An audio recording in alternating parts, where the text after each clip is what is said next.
如果说味道的迁徙是一场漫长的远行，那么融合就是它停靠的第一个港口。当中餐的航船驶入异国的腹地，停泊在异乡的街巷，一场关于风味的化学反应便悄然发生。它不再仅仅是记忆的复刻，而成为连接此地与彼处充满创造力的方舟。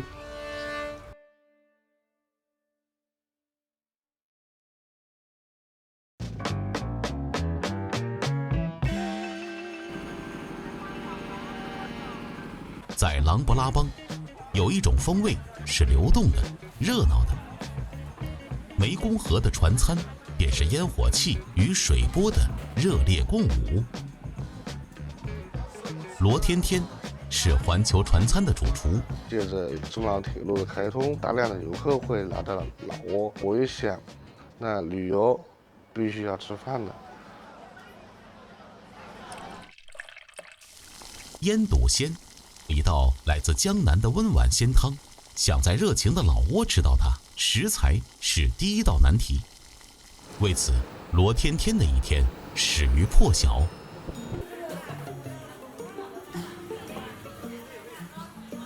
老挝煮水的种类太多了啊，有甜水，有苦水，而且不容易从表面上来分别，那经常会买错，买到苦的。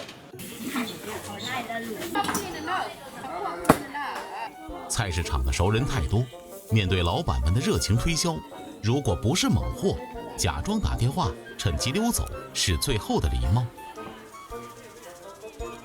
在老挝的市场，生猛与新鲜才是罗天天的主要目标。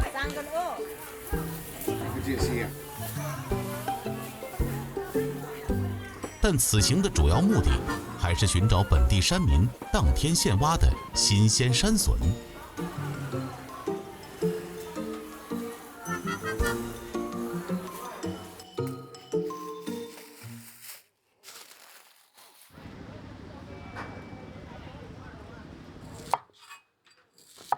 因为这道菜呢，就是咸与鲜的结合。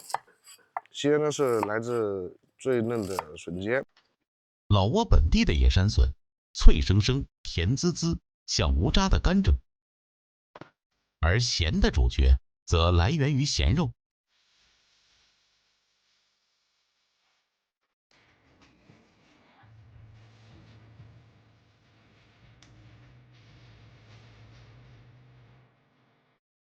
热锅凉油，随着温度攀升，盐与时光锁住的肉尾遇热舒展，满是鲜香。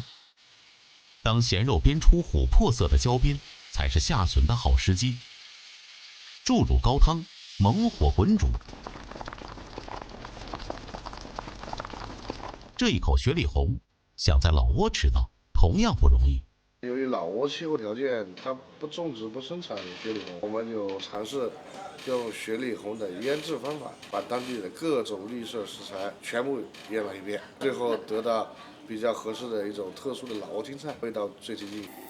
汤色渐浓，山笋的清甜，雪里红的咸香，咸肉久煮后的醇厚，在此刻融合得恰到好处。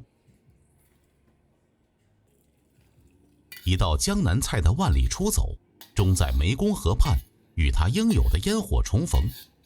这是罗天天的答案，以匠心跨越山海。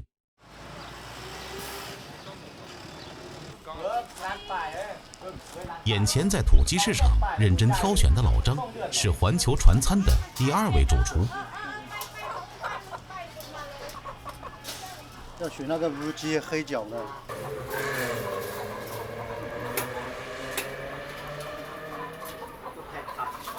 行动敏捷，机关挺立，腿感粗壮。老挝没有成规模的养殖场，因此市场上的鸡均是农户家养的土鸡，因长期在林中觅食，鸡肉纤维细腻紧实。在这里，货币以万为单位流通，因此市场里的讨价还价多了一份小心翼翼的趣味。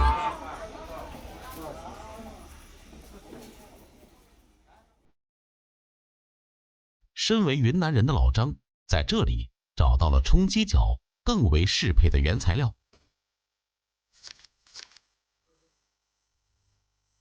这边的话，他冲那个冲筒啊，基本上家家户户都有。一只冲筒，一把冲杵，便足以让风味快速渗透食材。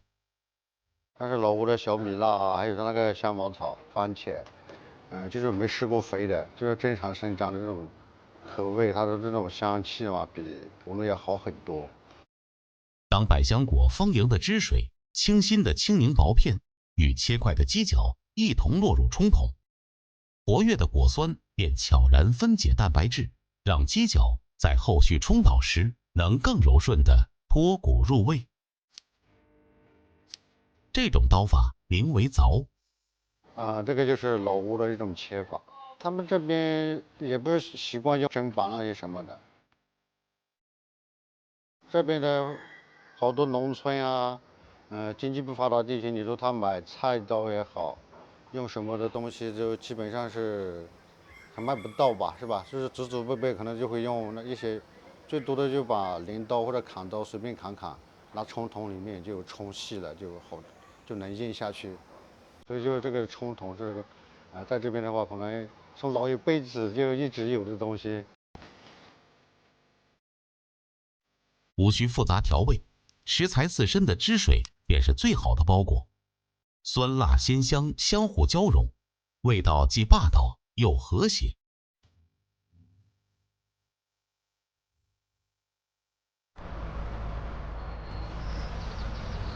我是看了一个纪录片的一个形式，觉得这个地方挺神秘的啊，既有古都，又有是佛都，然后他这边也记录了一个集市上的贩卖的东西，但是我觉得稀奇古怪，然后我就想也没想，约了2个朋友直接过来玩了。后来回去以后就想着也把自己的事业也搬一份来这边，然后结果弄巧成拙，成残居了。杨小胖负责传餐的粤菜部分，来到这里后，他对煲汤也有了新的体验。我大概15岁，我就去广东了，就跟广东的粤菜师傅学炖汤嘛。然后到这边我一看，我就说这边食材那么好，这名贵药材又很多，而且它不是人工种植，都是野生的。然后我就把它融合在一起炖出来，我觉得效果比国内的好。粤菜最讲食材的本味，老挝本地有种长不大的土鸡，据小胖说，这种小鸡最是鲜嫩，因为个头小，又常年在山地觅食，皮下几乎没有脂肪，用这种鸡肉炖出来的汤最是清凉。加入料酒和姜片一同烹煮，目的是逼出鸡肉中残留的血水与杂质，这是后续汤品清澈的关键。在国内的话，做的是加那种矿泉水，但在这边的话，我用那种椰子做，因为这边椰子很多嘛，你抬头一看就全是椰子。这里的椰子与众不同，它的甜意含蓄内敛，甚至带着一丝若有若无的海盐气息。正是这微妙的甜咸平衡，让它成为了炖汤的绝佳搭档。做法极简，成败全系于食材自身。投入本地野生的虎牙石斛、五指毛桃，佐以红枣、枸杞点缀，清甜的椰汁、甘润的石斛、芳香的五指毛桃，与这只浓缩了山野精气的小土鸡充分融合。这个过程需要4小时的隔水温煨，都纯野生的，没有人会种药材。老挝人可能他认识一部分，比如说像石斛这些，他们知道能卖钱，他们就会采来那种早市里面卖，然后你可以去买。汤色清澈，入口回甘，这便是杨小胖用老挝的风物为粤菜本味写下的最佳答案。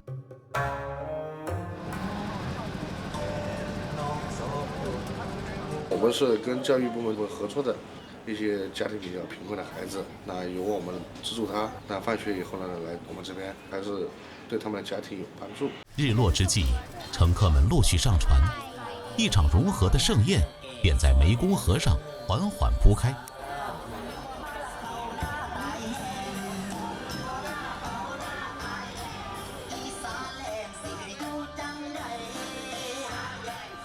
罗天天与伙伴们用10年光阴，将异乡风物与故土记忆都揉进一道道跨越山海的融合菜里。船行水上，灯光映波，而故事还在流淌。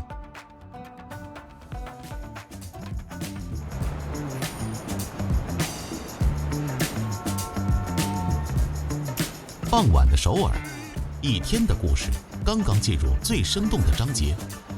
喧嚣的宏大商圈，年轻的热力正随着夜色一同升起。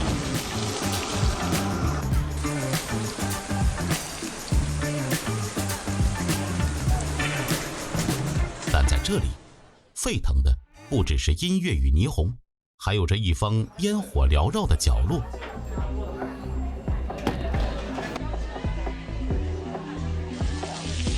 辣椒面的辛香裹着羊肉的焦香在空气中弥漫。首尔夜市人声喧嚣，满是韩语谈笑。食客手里握着的是千里之外中国东北的地道滋味，方寸小店连通起中韩两地的味觉。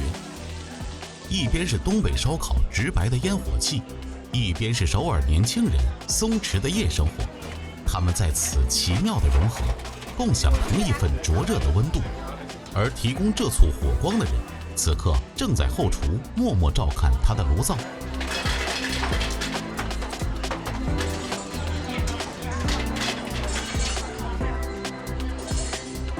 我刚开业的时候是卖的烤肉，我就想把这个羊肉也做成羊串的味道烤呗，结果他不接受啊，韩国人。当时1个月赔1000万吧，连赔半年，所以没办法，最后还是低头吧，还是开羊肉串吧。改成羊肉串之后，生意可以了，慢慢的，2个月、3个月就已经爆满了。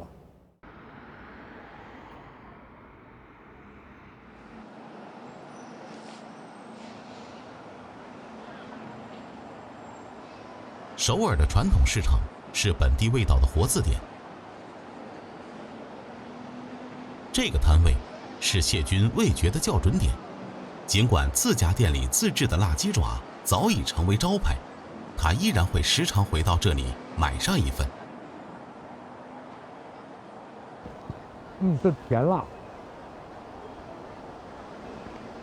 中国什么麻辣了、胡辣了，这个是甜辣，不一样。반갑습니다。融入这里的夜晚，或许首先要读懂这里的味道。对于现在的谢军来说，需要的调料、精确的配比早已了然于胸。超市货架上的辣椒、糖稀，于他而言不再是谜题。他熟练地选取配料，目标明确。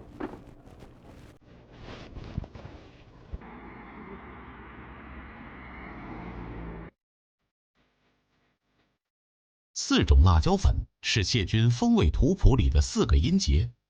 粗粒负责提供咀嚼时偶遇的爆裂的香气，细粉则迅速溶解，构建底味与洪亮的色泽。嘿，巧了，这回正好。此刻的谢军像一个严谨的药剂师，多一克少一克都可能让那微妙的甜辣平衡倾覆。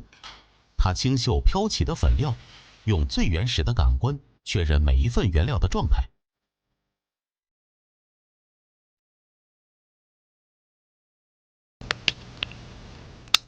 将本地人味蕾打开的密码，就藏在这浓稠的酱汁里。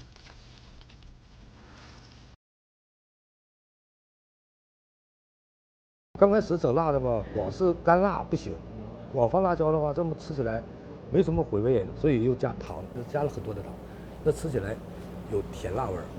焯水是最朴素的工序，是告别，亦是准备。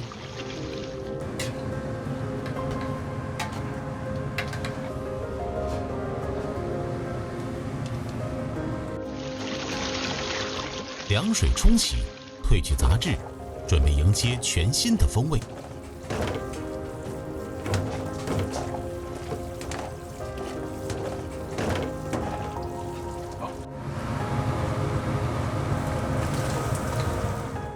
当调制的辣酱、本地的青阳辣椒与葱段一同沉入锅中，一场温和而坚定的风味驯化便开始了。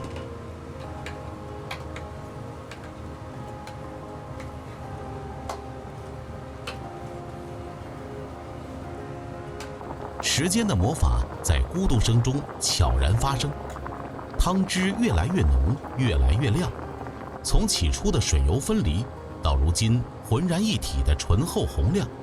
决定性的时刻，永远在厨师的舌尖。轻微的点头是给予这锅汤最宝贵的认证。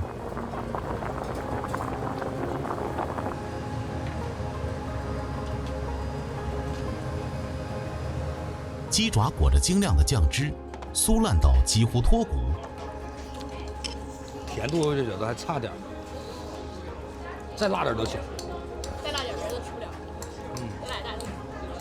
干辣都可以。干辣可上了。好吃。哎，不应该吃饭了，该喝酒。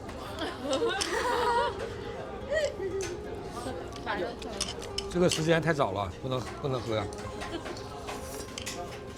第一场品鉴，往往来自最熟悉的后厨。这些跟随他多年的员工，是最苛刻也最坦诚的味觉陪审团。越辣越好吃，越想吃。实验了好几回，大家说好吃，有的时候说哎呀有点甜了，有的时候说哎呀有点太辣了，慢慢的找到了一个甜跟辣又最合理的这一个度，大家觉得好吃，哎 OK。真正的较量在炭火之上，澳洲绵羊丰润的油脂在高温下化作细密的油泡，铁签抽出，肉块入口，一气呵成。这来自异乡的风味被本地人欣然接纳。而一切的起点是这块纯粹的肉。羊肉是澳洲的，进口的那是绵羊肉嘛，嫩一点肥一点的韩国羊肉比较贵呀，而且也不太适合，它是山羊，山羊的脂肪含量相对来说少。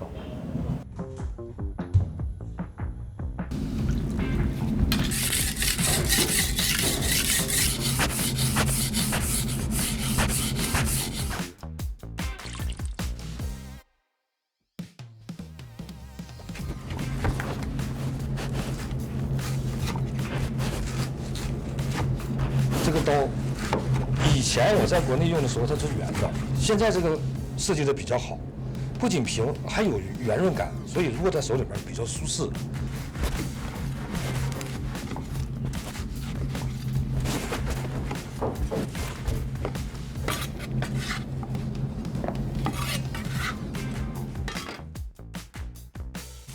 味道的密码藏在谢军的腌料里，那是在无数次尝试后才找到的黄金比例。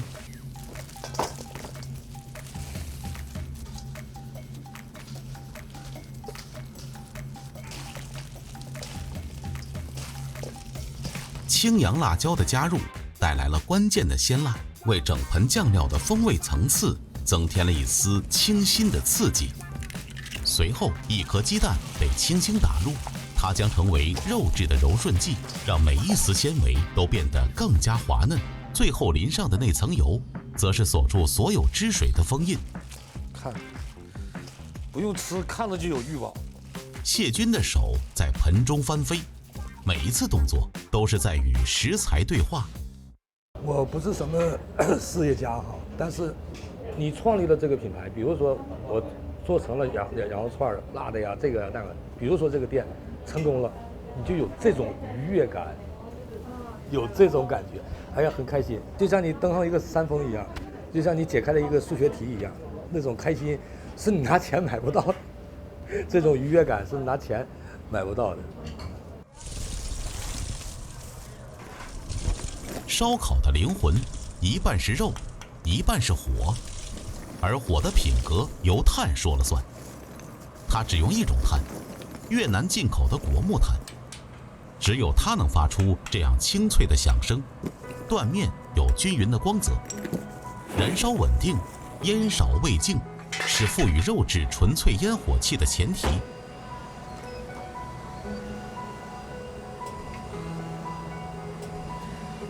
当明火退去，木炭周身透出均匀纯净的红光，便是最佳时机。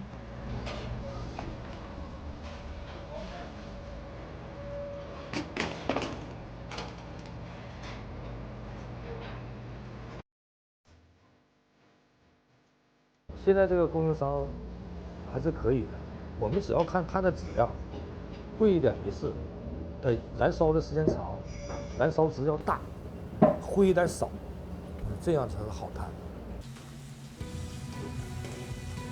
炭火之上，肉串在高温的舔舐下滋滋作响，油脂被慢慢逼出，汇聚成晶莹的油珠，滴落而下。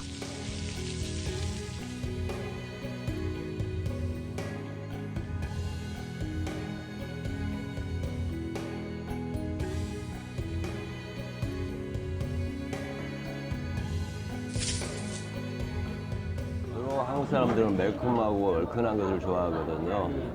여기도 우리 한국 입맛에 맞게 그런 매콤하니 알맞게 그렇게 맛있습니다.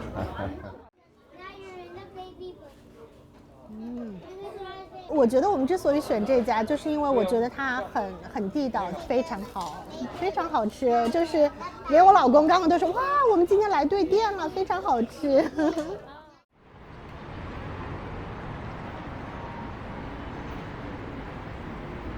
每天上午，当宏大还未完全苏醒，密卫的后厨已开始忙碌。在这里工作的大多是像谢军一样来到韩国的中国人，那双灵巧的手正将来自故土的穿串技法注入眼前的食材。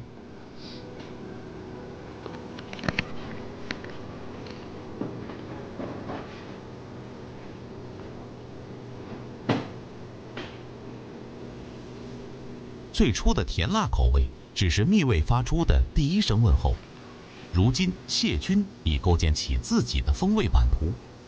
热烈的咖喱，辛香的胡椒，浓郁的蒜蓉，每一种新口味都是他对融合的一次新的诠释。从灵光一现到系列成型，这条路他走了数年。整齐码放的肉串是标准化作业的结果，也是市场给出的认可。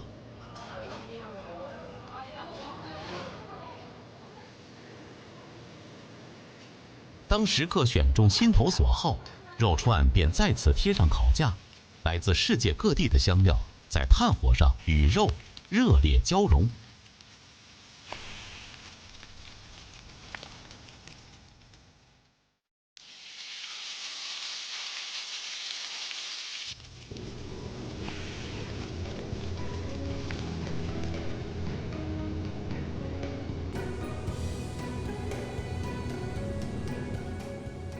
从一个人的执着实验到一群人的日常选择，融合的故事最终在平凡的夜晚里落地生根。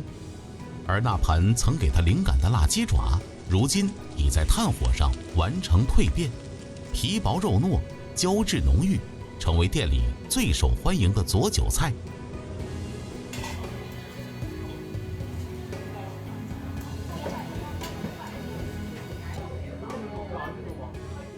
反正这个涂料很大胆的，一般的都可能不敢想象你能放那么多咖喱，我使劲放很多很多的咖喱，这纯黄也不好看，再加一点点辣椒粉，就变成金黄色了，要不太黄了让人有想象力，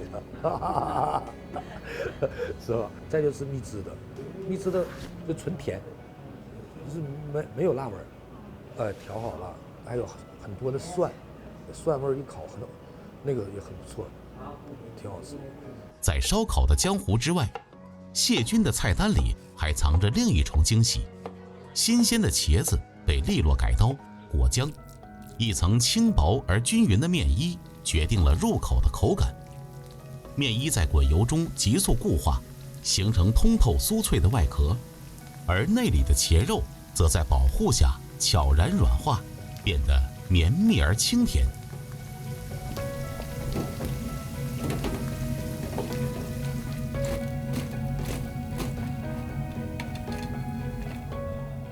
无需复杂的调味，仅凭着纯粹的口感与锅气，它就成了每桌必备的隐藏明星。我是比较吃那个它这个甜味的多，蓝秘制的那个。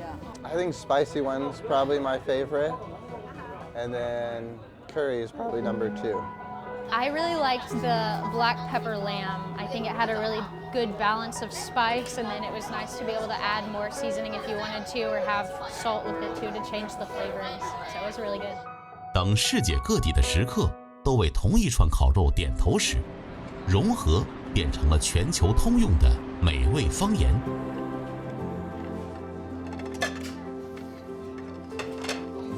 烟火散去，谢军的一天并未结束。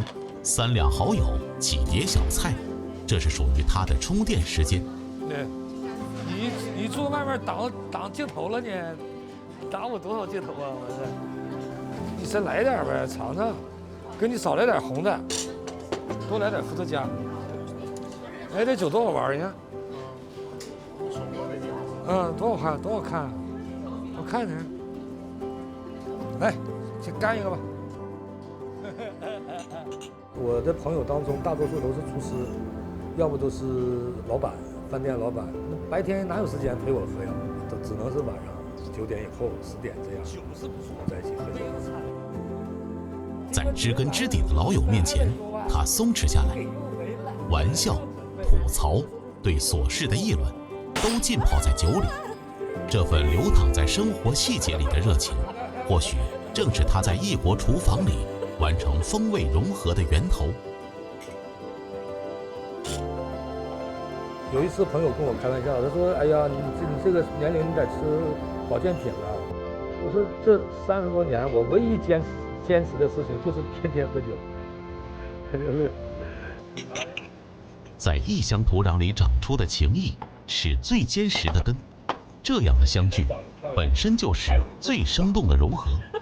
用故土带来的人情味，温热了异乡的夜晚。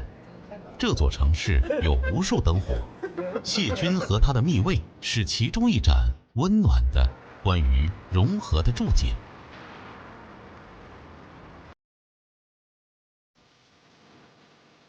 融合始于每一次大胆的靠近，它让罗天天在湄公河畔点燃渔火，让谢军在首尔街头寻回故乡的味道。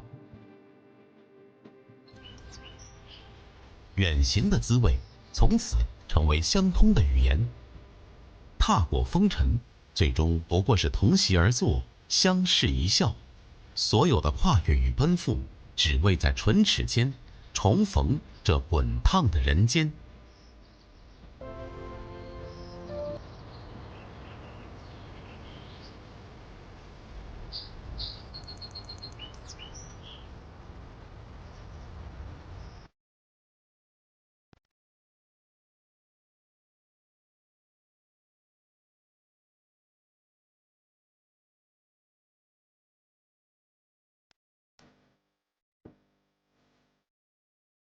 广东卫视4K 超高清频道，让世界耳目一新。